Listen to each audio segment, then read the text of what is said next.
The image on the cover of the March Chronogram is an image from my photographic series called Baptism, in which I threw water on people and photographed them while I did it and after the fact. And it all came about from when one time I took a black and white image with my 4x5 view camera of my mother when she got out of the shower, and her hair was wet, her face was wet, and I thought the little droplets of water all over her face and in her hair were very beautiful.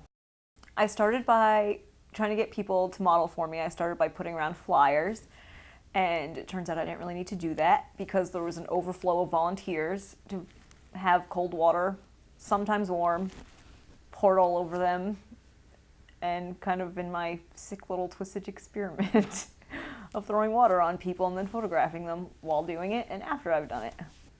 I did at least 20 exposures per person, so basically, if you volunteered to be a model for me, you were gonna have water thrown on you at least 20 to 30 times. At least. Usually more. The entire series was shot with film. I didn't touch a digital camera the entire time I did it.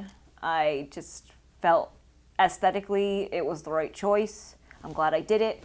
It was a lot of money, but I think it was worth it in the end.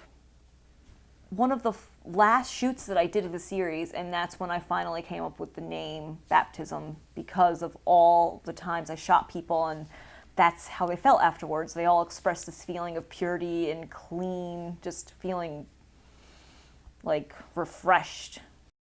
I would fill up cups, buckets, Tupperware, those big storage bins, anything I possibly could in the tub with water, and I would have the models who weren't being photographed at the time throw the water on the person who was being photographed at the time. So it would be anywhere from a little cup being thrown on someone to multiple buckets to a giant storage bin. Each time it was different. For every take, I had someone throw water a different way or throw a different amount of water or multiple people throwing water. And so almost the look of the water became an entity all in itself. I never want to photograph anything other than people again. That's one of the biggest things I learned from this. And humans, the human condition and emotion is just something really interesting, and that's something you can concentrate on forever.